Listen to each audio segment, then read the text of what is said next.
If I were to bring up a slogan or say something like, just say no, just do it, think differently, melts in your mouth, not in your hand, got milk, can you hear me now?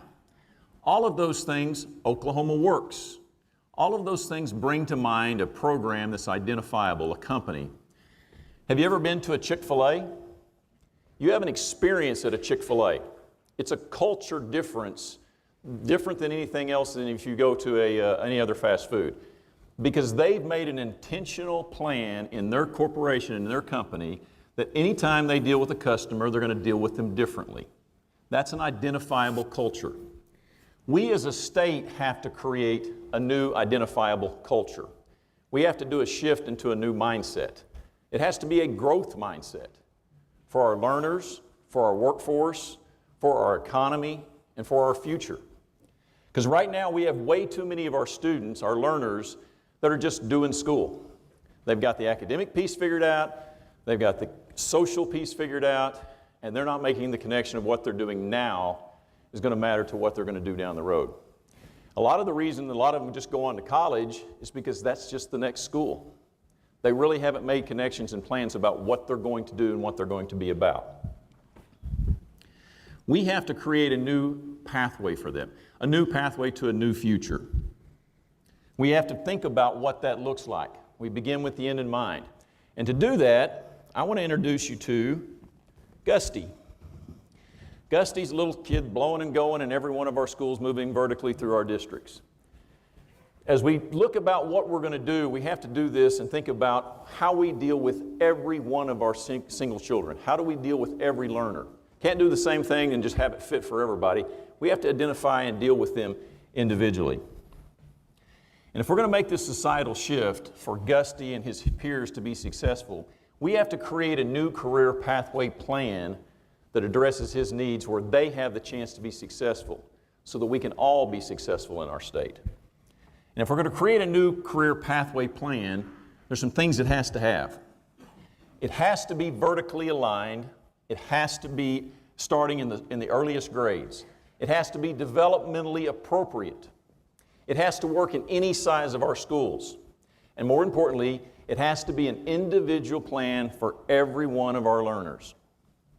If Gusty's going to be successful as he moves through our district, he has to see opportunities all the way through, from the people, the role models he deals with as he moves through the districts.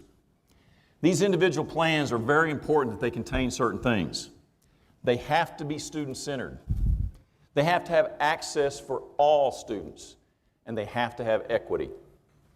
They've got to be built and implemented with fidelity across our state and across our districts.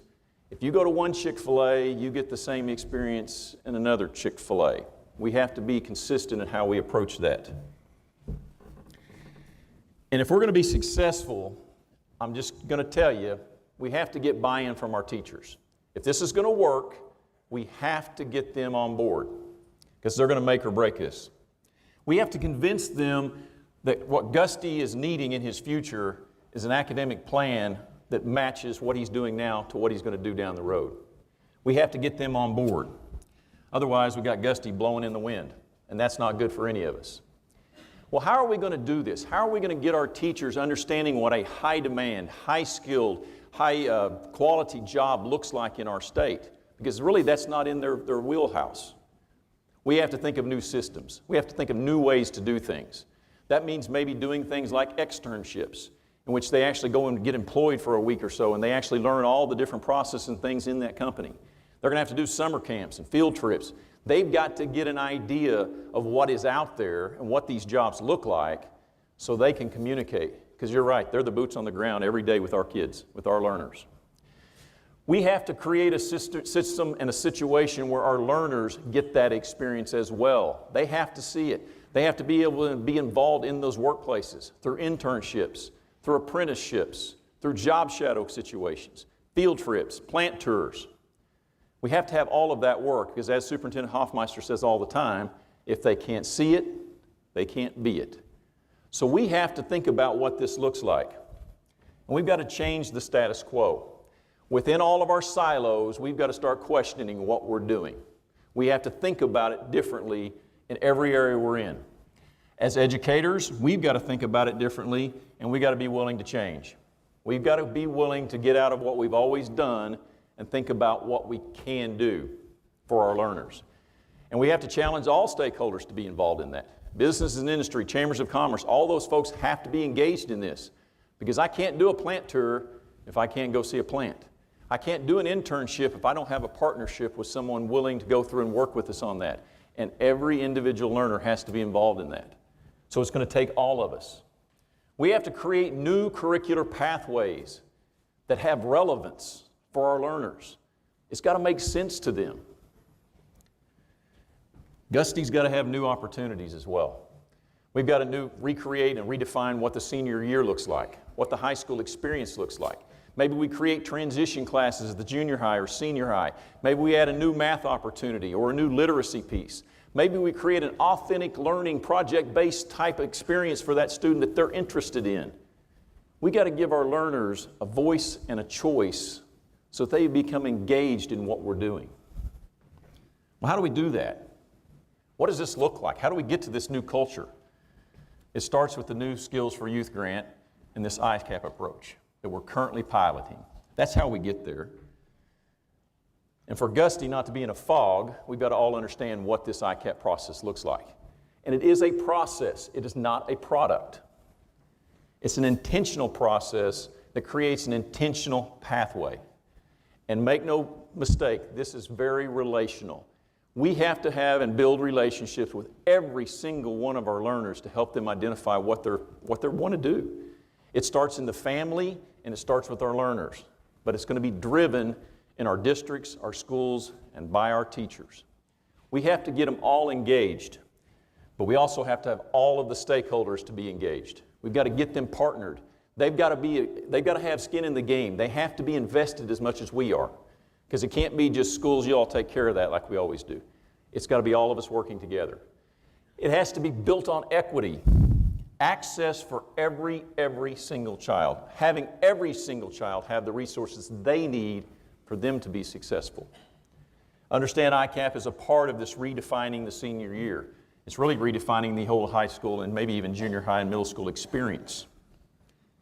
You have to realize too, we're changing mindsets. High school graduation is not an endpoint, it is a checkpoint.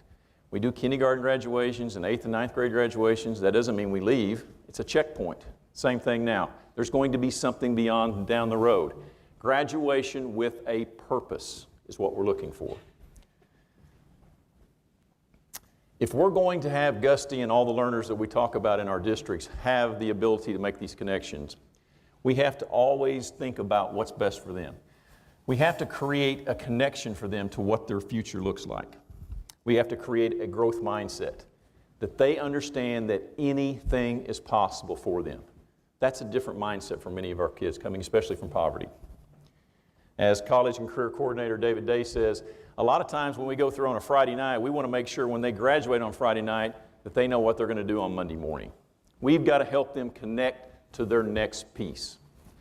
In order to do that, it's going to take all stakeholders. I'm talking legislators, I'm talking business, industry, chambers of commerce, higher ed, career tech, K-12, all of us working together and developing this new workforce development tool, pooling all the resources that we have in this state so we create this amazing opportunity that moves our learners forward. Because if we don't, all that's going to happen is Gusty is going to be dust in the wind. Thank you.